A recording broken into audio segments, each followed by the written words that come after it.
जी तो अब हम फर्स्ट चैप्टर के मोस्ट इम्पोर्टेंट शॉर्ट क्वेश्चन करेंगे। सबको नहीं करेंगे, जो बहुत ज़्यादा इम्पोर्टेंट है वो करेंगे, लेकिन जो आपको और भी इम्पोर्टेंट लगते हैं वो आपने देख लेने हैं सही, लेकिन जो मोस्ट इम्पोर्टेंट मुझे लगे हैं मैं वो डिस्कस करवाऊँगा।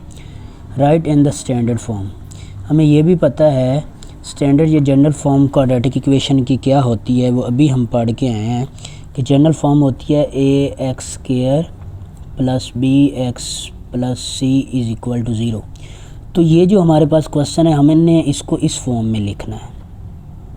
एयर जो a है वो 1 भी हो सकता है और 1 से ज़्यादा भी हो सकता है, मतलब 2x² प्लस 3x इस तरह का भी हो सकता है। ओनली अगर x² प्लस समथिंग आए तो तब भी वो स्टैंडर्ड फॉर्म ही रहती है, जिसके साथ कुछ नहीं होता उसके साथ 1 होता है। तो फर्स्ट क्वेश्चन है हमारे पास x plus 1 into x minus 3 is equal to -7। तो सबसे पहले हम क्या करेंगे, फर्स्ट स्टेप तो क्वेश्चन को रिपीट करेंगे। सेकंड स्टेप पे क्या करेंगे कि हम मल्टीप्लिकेशन करेंगे। पहले x को लेंगे, x को जब x के साथ किया है तो x² बना है, फिर उसी x को हम 3 के साथ मल्टीप्लाई करेंगे। x को जब 3 के साथ किया तो ये -3x बना। अब x दोनों के साथ मल्टीप्लाई हो गया। अब 7 की बारी आ रही है। अब 7 को हमने दोनों के साथ मल्टीप्लाई करना। 7 को पहले करेंगे x के साथ मल्टीप्लाई, उसके बाद 7 को करेंगे 3 के साथ। 7 को जब x के साथ किया तो प्लस का 7x बना। 7 को जब 3 के साथ बना तो 21 बना, लेकिन प्लस माइनस माइनस का साइन आ गया, इज़ इक्वल टू -7। अब देखेंगे x² 3x माइनस का 3x है, प्लस के 7x है। छोटी वैल्यू बड़ी में से निकल जाती है और बड़ी वैल्यू के साथ जो साइन होता है हमेशा वही लगता है। 7x चूँकि पॉजिटिव था इसलिए छोटी वैल्यू जो -3x है ये इसमें से निकाल दी और 7 में से 3 गया, पीछे 4x बचा। -21 -7 दूसरी साइड से इस साइड पे लेफ़्ट साइड पे अगर लेके आएंगे तो वो प्लस के 7 बन जाएंगे।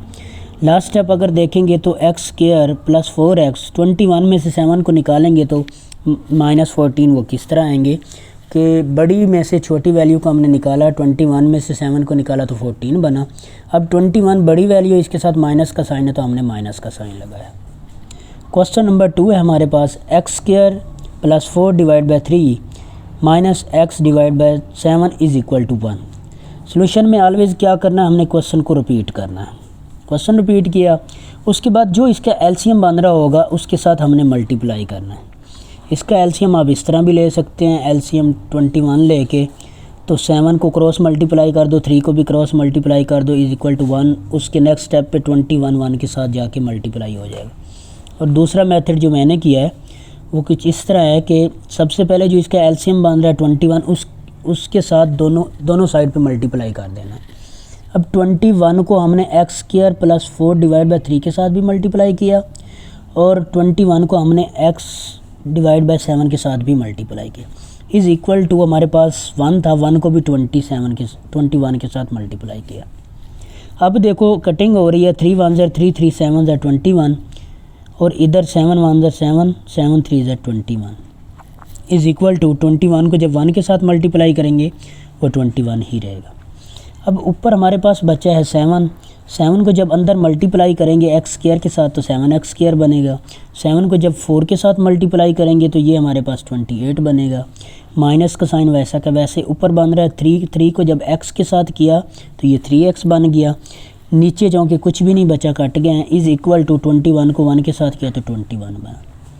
नेक्स्ट स्टेप देखें, 7x² तरतीब ले ली क्योंकि हमारे पास क्वाड्रेटिक इक्वेशन जो होती है x² x फिर कांस्टेंट होता है। 7x² फिर हमने x वाली वैल्यू ले ली, उसके बाद 28 है, 21 इधर है, इधर आके माइनस हो गया। राइट साइड पे 21 प्लस का है, जब लेफ़्ट साइड पे आएगा तो ये माइनस का हो जाएगा। छोटी वैल्यू हमेशा बड़ी के पास आती है। 7x² माइनस 3x 28 में से अगर 21 को हम सब्ट्रैक्ट करेंगे तो पीछे बनता है 7 इज़ इक्वल टू 0। तो ये स्टैंडर्ड फॉर्म आ गई, x² plus x plus c is equal to 0, ax² plus bx plus c is equal to उस फॉर्म में आ गई। क्वेश्चन नंबर 2 है हमारे पास, सॉल्व बाय फैक्टराइजेशन। हमने फैक्टराइजेशन से क्वेश्चन को सॉल्व करना है, क्वाड्रेटिक इक्वेशन है उसको सॉल्व करना। तो क्वेश्चन हमारे पास x² minus x minus 20 is equal to 0। तो हमने इसके पेयर इस तरह के बनाने हैं, फर्स्ट और लास्ट टर्म को आपस में मल्टीप्लाई करें, एक्स स्क्वायर के साथ कुछ नहीं आ रहा तो वो 1 होता है। अब 20 को 1 के साथ मल्टीप्लाई किया, 1 मल्टीप्लाई बाय 20, तो ये हमारे पास 20 ही आ रहा है, लेकिन साथ माइनस का 20 है तो आप माइनस का 20 ही लगा। हम सेंटर वाले को मिड टर्म ब्रेक करते हैं, जो माइनस एक्स है उसको इस तरह ब्रेक करेंगे कि मल्टीप्लाई करें तो लास्ट 2 टर्में बने, प्लस या माइनस करें तो सेंटर वाली टर्म बने। 21 का हमने एलसीएम ले लिया, 2 पे डिवाइड किया तो 2 10s are 20, लेकिन 10 में से 2 को निकालेंगे तो वो 8 बन रहा है, लेकिन सेंटर में हमें 1x चाहिए। 10 में अगर 2 को ऐड करेंगे तो वो 12 बनता, लेकिन हमें सेंटर में 1 चाहिए, इसलिए हम फर्दर फिर डिवाइड करेंगे, 2 5s are 10। अब जो हमारे पास ऊपर वैल्यू बचेंगी उनको हमेशा मल्टीप्लाई करना होता है, 2 2s are 4। अब 4 और 5 का डिफरेंस भी चेक करना और इनको ऐड करके भी चेक करना।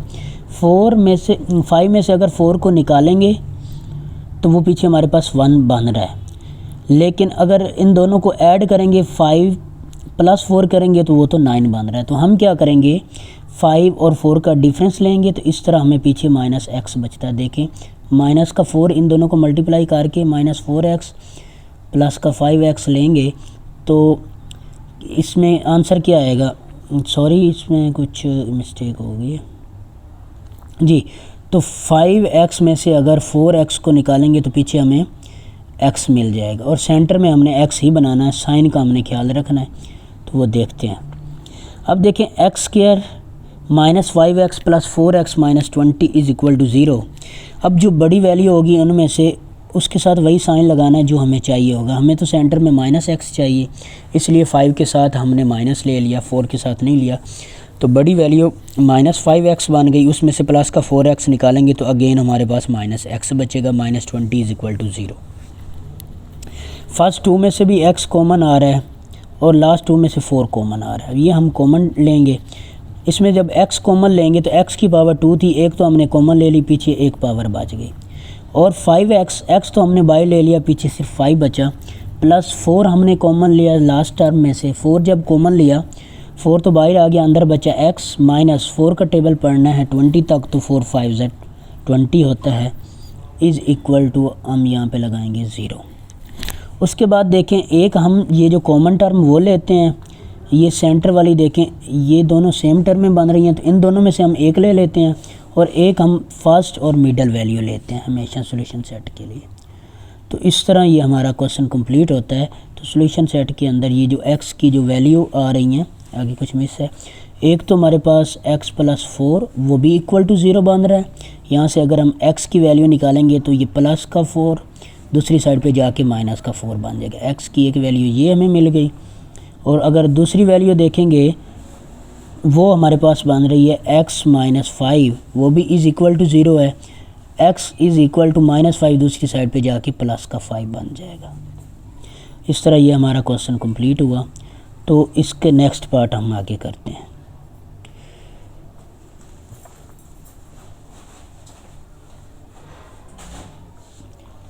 जी, तो नेक्स्ट पार्ट है हमारे पास 4 - 32x = 17x²। छोटी वैल्यूज़ मैंने बताया हमेशा बड़ी के पास जाती हैं, तो 17x² वैसा का वैसे रहा। ये जो 32 - का 32x है, ये दूसरी साइड पे जाके प्लस का बन गया, प्लस का 4 था वो भी दूसरी साइड पे जाके माइनस का 4 बन गया। अब अगर हम इसको लेफ़्ट साइड पे 0 को लिखें या राइट साइड पे लिखें कोई फ़र्क नहीं पड़ता। जैसे कि ये देखें, अगर हम लिख रहे हैं 0 = 17x² वैसा का वैसे, ये माइनस के 32x उधर जाके प्लस के 32x बन गए, और प्लस का 4 उधर जाके माइनस का 4। अब इस 0 को चाहे इस साइड पे लिखो या इस साइड पे लिखो, वो कोई फ़र्क नहीं आता, इसलिए हमने 0 को राइट साइड पे ले लिया। अगर लेफ़्ट साइड पे भी लेते तो फिर भी क्वेश्चन सॉल्व हो जाता। अब देखें, सेंटर वाली टर्म हमारे पास बन रही है 32 को इस तरह ब्रेक करना है, प्लस या माइनस करें तो अगेन वही 32 बने, लेकिन मल्टीप्लाई करें तो ये लास्ट 2 टर्म का मल्टीप्लिकेशन बननी चाहिए। 7 को अगर 4 के साथ मल्टीप्लाई करें तो हमारे पास आ रहा है 68। अब हमने 32 को इस तरह ब्रेक करना है, इनको प्लस या माइनस करें तो यही 32 बने, लेकिन जो इसको ब्रेक किए हुए फैक्टर होंगे उनको अगर मल्टीप्लाई करें तो हमारे पास ये बने।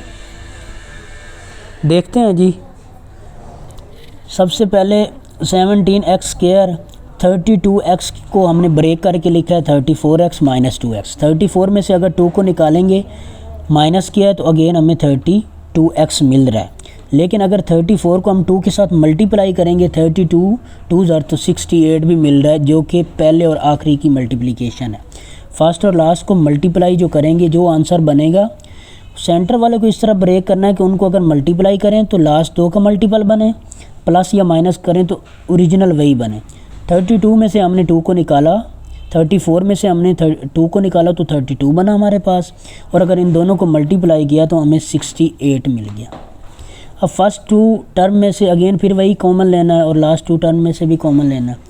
फर्स्ट 2 टर्म में से हमने 17x कॉमन ले लिया। अब जब 17 भी कॉमन ले लिया, x भी कॉमन ले लिया, तो x की पावर 2 थी तो एक x अंदर बच गया। प्लस 17 का टेबल हमने 34 तक पढ़ना है, 17 2 34, और साथ जो x है वो तो कॉमन आ चुका है। माइनस, इन दोनों में से हम -2 कॉमन ले रहे हैं। -2 जब कॉमन लिया तो पीछे बचा -2 तो बाई ले लिया x, फिर 2 का टेबल हमने 4 तक पढ़ना, 2 2 4, प्लस माइनस माइनस। जब माइनस बाहर कॉमन ले लेते हैं तो अंदर वालों के साइन चेंज हो जाते हैं। अब ये देखें, हमने ये 2 फैक्टर हमेशा फैक्टराइजेशन करने के बाद सेम बनाने होते हैं, और जब फैक्टर बन जाते हैं, सेम फैक्टर आ जाते हैं, तो हमें पता चल जाता है कि हमारी फैक्टराइजेशन ठीक हुई। और जब एट द एंड लिखते हैं तो एक तो हम इन दोनों में से कोई एक फैक्टर लिखते हैं, और जो दूसरा फैक्टर लिखते हैं वो पहले वाला और मिडल वैल्यू लिखते हैं।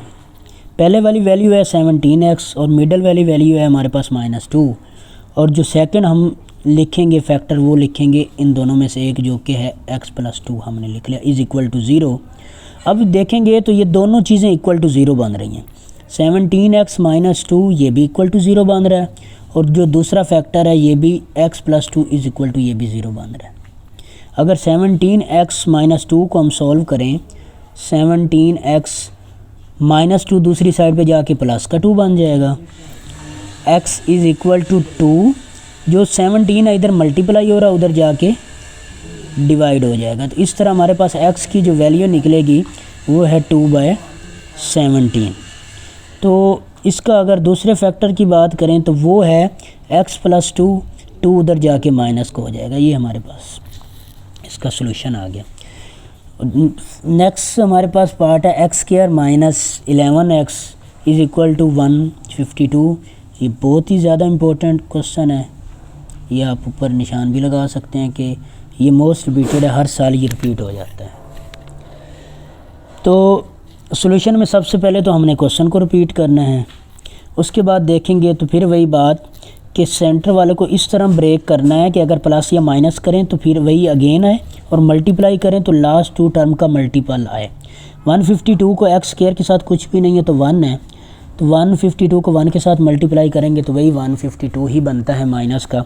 अब हमने -11 को इस तरह ब्रेक करना है कि 152 बने, और प्लस या माइनस करें तो अगेन 11 ही बने और वो माइनस का बने।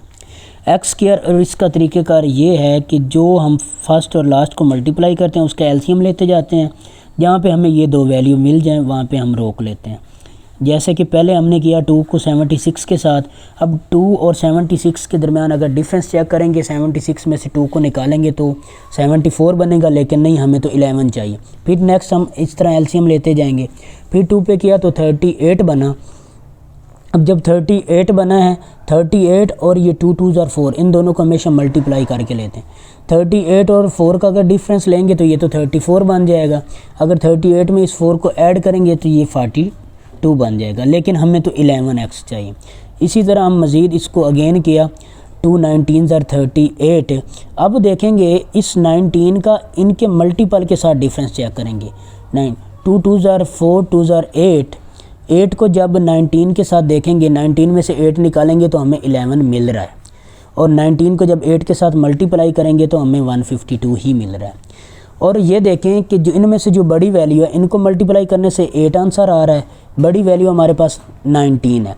अब जो बड़ी वैल्यू है उसके साथ वही साइन लगाएंगे जो हमें सेंटर में चाहिए होगा। हमें माइनस चाहिए तो 19 को हम माइनस का लेंगे। देखें जी, x square minus 19x plus 8x। अब 19 में से जब 8 को निकालेंगे तो पीछे बचेगा 11, लेकिन 19 के साथ माइनस का साइन है, वो बड़ी वैल्यू है तो माइनस में ही आंसर आएगा, जो कि हमारे पास माइनस 11x बन जाएगा। फर्स्ट टू टर्म में से हम x कॉमन ले रहे हैं और नेक्स्ट टू टर्म में से हम 8 कॉमन ले रहे हैं। जब x को कॉमन लेंगे तो पहली टर्म थी एक्स स्क्वायर, एक x तो हमने बाहर कॉमन ले लिया, अंदर बचा एक x, और 19 के साथ जो x था वो भी कॉमन ले लिया, ओनली 19 बचा। प्लस इन दोनों में से जब 8 कॉमन लिया है, 8 तो बाहर ले लिया, अंदर सिर्फ x बचा। अब 8 का टेबल पढ़ते जाना जब तक 152 आ जाए, या 152 को हम 8 पे डिवाइड कर देंगे, उसका आंसर आएगा 19, वो हम लिख देंगे 19 8 ज़र 152 इज़ इक्वल टू 0।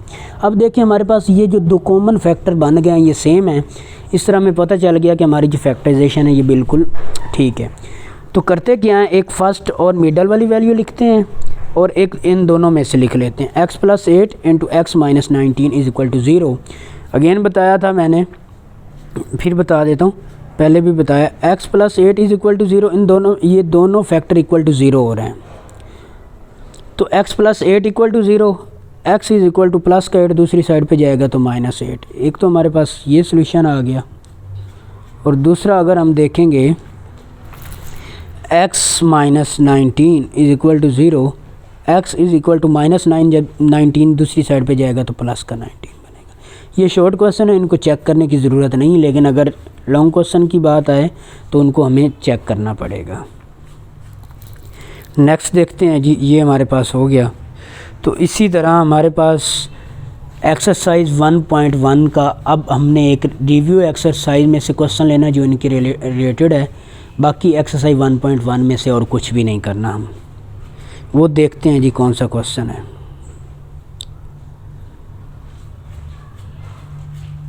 वो हमने ये डिस्कस करना था, ये रिव्यू एक्सरसाइज का क्वेश्चन था जो कि उसी के साथ ही डिस्कस करना था, लेकिन एंड पे आ गए।